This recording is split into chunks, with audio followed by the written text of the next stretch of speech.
Hello, फिर से good evening आप सभी को। मैं सही दिख रहा हूँ? अरे चलो ठीक। चलिए, गुड इवनिंग फिर से सभी को। आज जो हमारा टॉपिक है, आज हम जो एज यूजुअल आपको जो हम बताते हैं, अभी हम फिजिक्स के टॉपिक पर थे। आज उससे हटकर जो अभी काफी चर्चाओं में जो रिपोर्ट आ रहा है, दैट इज हिंडनबर्ग रिपोर्ट, जिसने अडानी का धूम ताना कर दिया है। अभी तक मैं समझता हूं अडानी ग्रुप का इसने बाजा बजा दिया। अडानी ग्रुप,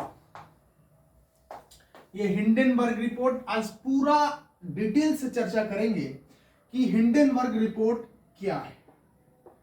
इसको एकदम जो है डिटेल से आज चर्चा हम करेंगे। हिंडनबर्ग रिपोर्ट जो एक एजेंसी है जो रिपोर्ट तैयार करती है किसी भी कंपनी की, उसके बहुत सारे, लगभग उसने 88 आरोप लगाए। कितने आरोप लगाए हैं? 88 आरोप लगाए हैं अडानी ग्रुप पर। किस पर? अडानी ग्रुप पर। और लगभग धूम ताना कर दिया है इस अडानी ग्रुप का।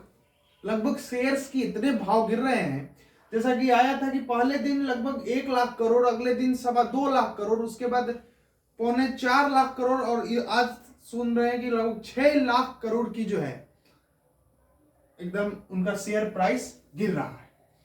अब देखिए, समझने की बात क्या है। हिंडनबर्ग रिपोर्ट का जो सबसे पहला आरोप अडानी ग्रुप पर लगा है वो है कि भैया नेटवर्थ पर शक है। जो ये एकदम, देखिए ना, क्यों आज से कुछ दिनों पहले ये एकदम 300 में रैंक पर थे, और कुछ दिनों में एक बार एक बैक ये तीसरे रैंक पर आ गए, और उनकी लगभग इनकम 9 लाख करोड़ रुपए होगी। कितनी हो गई? 9 लाख करोड़ रुपए। अब इतना उछाल कैसे आया, आपको बताते चले कि जो हिंडनबर्ग रिपोर्ट जो दिया है वो कह रहा है कि मैं अडानी ग्रुप के पीछे 2017 से लगा हुआ। कब से लगा हुआ है? 2017 से अडानी ग्रुप के पीछे रिपोर्ट तैयार कर रहा है, उसके पीछे। नेटवर्थ पर भी शक है इसको कि अडानी ग्रुप की जो 9 लाख करोड़ रुपए की नेटवर्थ है, ये भी फॉल्स है। क्या है? ये भी फॉल्स है। आइए, ऐसा बात क्यों हुआ? कुछ दिनों पहले, एक 2 साल पहले, अडानी ग्रुप, 1-2 साल नहीं, कुछ दिनों पहले मैं कहूंगा कि एक ग्रुप है भारत में, सेबी। क्या है? सेबी, जिसका फुल फॉर्म होता है security and exchange board of India. इसमें कोई भी कंपनी रजिस्टर्ड में कुछ पैसे लगते हैं। जब आप इसमें रजिस्टर्ड हो जाते हैं तो शेयर मार्केट में आप ऐड हो जाते हैं। Bombay stock exchange, national India जो नेशनल स्टॉक एक्सचेंज है ना, उसमें आप ऐड ऑन हो जाते हैं। उसमें आपकी कंपनी क्या हो जाती है? शामिल हो जाती है, कुछ पैसे देने पड़ते हैं। तो सेबी में अडानी ग्रुप ज्वाइन होने के बाद लगभग अपना 25% शेयर जो है, कितना परसेंट? 25% शेयर मार्केट में उतार देती है कि आप 25% शेयर को खरीदिए। अब देखिए, अगर सबसे पहले कोई कंपनी अपना पहला शेयर जारी करती है, अपना पहला शेयर मार्केट में उतारती है, उसको हम लोग कहते हैं आईपीओ। क्या कहते हैं? आईपीओ। आईपीओ का फुल फॉर्म होता है इनिशियल पब्लिक ऑफर। क्या होता है बेटा जी? Initial public offer. आईपीओ का फुल फॉर्म होता है साहब इनिशियल पब्लिक ऑफर।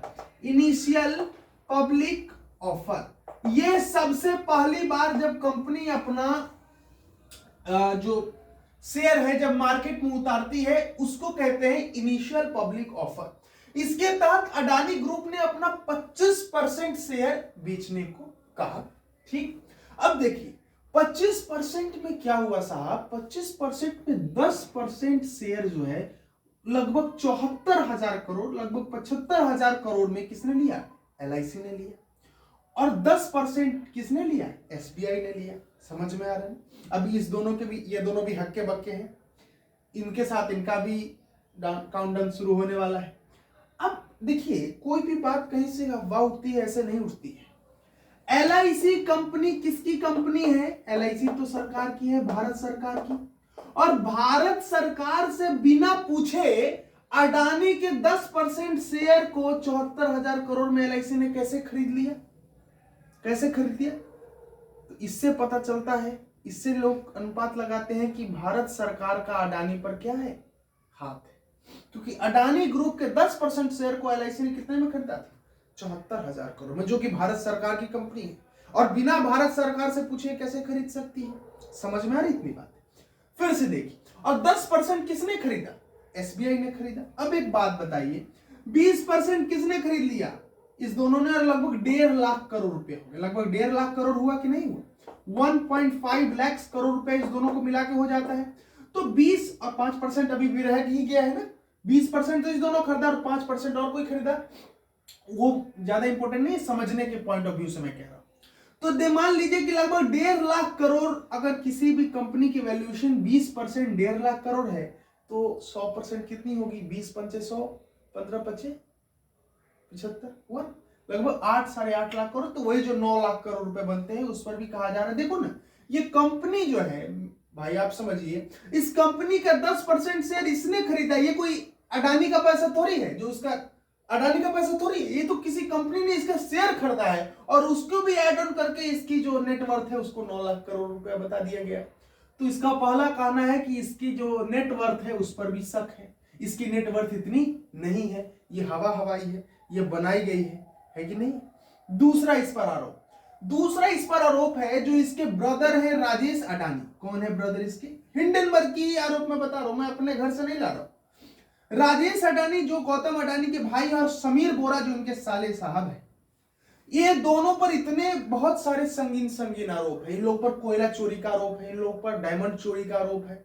और ये आरोपित व्यक्ति इस अडानी ग्रुप के managing director, board of managing director में कैसे हैं? इसकी दूसरी आरोप यह है कि जो इन पर ढेर सारे आरोप होने के बाद अडानी ग्रुप के मैनेजिंग डायरेक्टर ये लोग कैसे हैं? दूसरा आरोप यह है साहब। तीसरा आरोप अडानी पर लगाया जा रहा है, मेरी बात समझिए। तीसरा आरोप जो लगाया जा रहा है उसको थोड़ा मैं विस्तार में बताने का प्रयास करता हूं। मैंने यहां लिखा है tax haven country. Tax haven country मतलब वो कंट्री, अब देखिए, भारत में आप पैसा जमा कीजिएगा, कमाइएगा, तो आपको टैक्स तो देना पड़ेगा। इवन आप अकाउंट में भी आपके पैसे रहते हैं तो टैक्स तो देना पड़ेगा। लेकिन कुछ कुछ कंट्रियां होती हैं जिनके अकाउंट में आप पैसा डालिएगा तो टैक्स नहीं लेते, बिल्कुल नेग्लिजिबल लेते हैं और लेते ही नहीं। जैसा एक नाम आपने सुना होगा, स्विट्जरलैंड, सुएज अकाउंट, नाम सुना होगा ना, सुएज अकाउंट।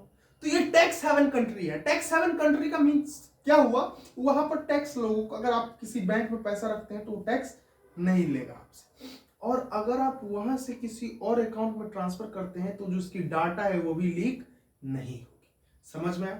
तो कहा जाता है कि गौतम अडानी ने जो है यहां पर पैसा इन्वेस्ट किया, इस बैंक में पैसा डाला। अब देखिए ध्यान से, किया क्या इन्होंने, टैक्स चोरी कैसे की और समझिए ध्यान से।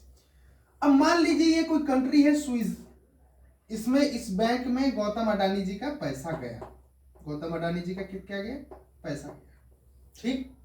दूसरी बात, अब क्या हुआ, अगर आप उस पैसा को डायरेक्ट ले लेते हैं तो आपको क्या देना पड़ेगा? अगर इस पैसा को सीधा निकाल के आप भारत में किसी कंपनी को बनाते हैं, अगर स्विस अकाउंट से आपने पैसा निकाल लिया और उस पैसा से आप सीधा डायरेक्ट क्या करते हैं, भारत में कंपनी बनाते हैं, तो आप एक बात बताइए, तो आपको टैक्स देना पड़ेगा कि नहीं देना पड़ेगा? देना पड़ेगा कि नहीं देना पड़ेगा? तो इस भाई साहब ने क्या किया, साहब ने, अब मैं इसको जी बोलूं कि नहीं बोलूं पता नहीं, इनकी आदतों से तो लगता नहीं, इनकी हरकतों से कि इनको जी बोला जाना चाहिए। इस साहब ने क्या किया, अपने पैसे को वहीं स्विट्जरलैंड जो स्विस अकाउंट है वहीं से किसी और, मान लीजिए टिंकू है, मान लीजिए कोई टिंकू है जो इनका आदमी है, उसी अकाउंट से इन्होंने क्या कर दिया, टिंकू के बैंक में अकाउंट में पैसा ट्रांसफर कर दिया। अब मैंने आपको क्या बताया है कि इस अकाउंट से अगर आप किसी को ट्रांसफर करते हैं तो उसका डाटा लीक नहीं होगा कि किसको आपने कितना पैसा ट्रांसफर किया है। इसलिए तो ये हेवन कंट्री है पैसे वालों के लिए। समझ में आ रहा है? इन्होंने क्या किया, एक टिंकू, मैं बात बता रहा हूं, ऐसा नहीं सच में टिंकू, एक व्यक्ति के अकाउंट में इन्होंने क्या कर दिया, पैसा ट्रांसफर कर दिया, और इस व्यक्ति को बोला कि आप एक कंपनी खोलिए। ये व्यक्ति ने एक कंपनी खोला, और इस कंपनी ने क्या किया कि जो गौतम अडानी, अब देखिए, कोई भी अगर बाहर का इन्वेस्टर आपके इन्वेस्टमेंट करना चाहता है तो सरकार उससे ज्यादा टैक्स नहीं लेती, एकदम नेग्लिजिबल टैक्स लेती है। समझ में आ रहा है? तो ये टिंकू साहब को, ये पैसा किसका था, अडानी साहब का। अडानी साहब डायरेक्ट कंपनी खोलते तो उनको पैसा लग रहा, डायरेक्ट भारत में आते कंपनी खोलते साहब तो इनको पैसा सरकार को मोटा देना पड़ता कि नहीं देना पड़ता। इन्होंने क्या किया, एक आदमी को दे दिया पैसा, टिंकू जी को कहा, टिंकू देखो तुम एक कंपनी खोलो, और उस कंपनी खोलने के बाद टिंकू जी को बताया गया कि अब आपने कंपनी खोली, अब आपको मेरे शेयर खरीदने हैं। किसके शेयर खरीदने? अडानी ग्रुप के शेयर खरीदने हैं, और वो भी महंगे रेट पर खरीदने हैं। सरकार को क्या लगेगा, कोई दूसरी कंपनी जो है इसकी शेयर खरीद रही है मैक्सिमम रेट पर। किसके रेट पर? मैक्सिमम रेट पर। लेकिन आप एक बात बताइए, जो ये पैसा है, जो ये मनी है, वो किसका है? जो ये पैसा है वो किसका है? वो तो अडानी का है। इसने इनडायरेक्टली टैक्स की चोरी की कि नहीं की? इनडायरेक्टली टैक्स की चोरी की नहीं की? हिंडनबर्ग का कहना है कि साहब आप एक बात बताइए, आप इतने बड़े आइडियल है, आप इतने बड़े बिजनेसमैन हैं, और आप टैक्स चोरी करते हैं, कितनी शर्म की बात है। तो इसका तीसरा आरोप यह है कि अडानी ग्रुप टैक्स इवेशन की है, टैक्स की चोरी की है। इतनी बातें समझ में आई आपको? आई। अब हुआ क्या, ध्यान से देखिए। अब इतने सारे आरोप लगने के बाद, इतने सारे आरोप लगने के बाद अडानी ग्रुप ने मंगलवार, इसी मंगलवार को एफपीओ जारी की। क्या जारी की? एफपीओ जारी की। आपको पता होना चाहिए आईपीओ का मतलब इनिशियल पब्लिक ऑफर, और जब दूसरी बार कंपनी अपनी शेयर मार्केट में उतारती है उसको कहते हैं एफपीओ, फॉलो ऑन। क्या कहते हैं? Follow on public offer. क्या कहते हैं? Follow on public offer. जब दूसरी बार कोई कंपनी अपनी शेयर मार्केट में उतारती है, that is follow on. Follow on क्या किया? 20,000 करोड़ का फॉलो ऑन एफपीओ जारी किया अडानी ग्रुप ने, और उसको क्या कर दिया? रिजेक्ट कर दिया। ये इसके पीछे कर बहुत चालाक व्यक्ति है ना, इसके पीछे करने का क्या कारण था इसका? अब कुछ लोग हैं जो इसके शेयर तो खरीदेंगे ही खरीदेंगे। इसका था कि इतने रिपोर्ट आने के बाद भी अभी लोगों का जो है हम पर विश्वास है, क्योंकि इसका फुल्ली सब्सक्राइब हो गया था जो इसने अपना एफपीओ जारी किया था। तो इस एफपीओ जारी करने का इसका मेन मकसद क्या था कि अभी भी जब फुल्ली सब्सक्राइब हो गया तो इसने क्या कर दिया? उसको रिजेक्ट कर दिया। रिजेक्ट करने के पीछे कारण क्या था? यह दिखाना चाहता था कि हिंडनबर्ग के रिपोर्ट के बावजूद भी अभी जो सब्सक्राइबर इसके फुल है, मतलब इसके जो भी इसका शेयर है खरीदने वाले लोगों की संख्या अभी भी है, और ये चाहता है कि हमारी कंपनी अभी लॉस में जा रही है, इसलिए जो हमारे शेयर खरीदने वाले लोग हैं वो क्या ना हो, उनको घाटा में ना जाए, इसलिए इसने एफपीओ वापस कर लिया। एक मूव था। तो यही कुछ आरोप हिंडनबर्ग ने अडानी ग्रुप पर लगाया है। अभी पूरा डिटेल मैंने आपको नहीं बताया, कुछ और बचेगा, उसको नेक्स्ट वीडियो में अपलोड करेंगे। तब तक के लिए धन्यवाद। Thank you.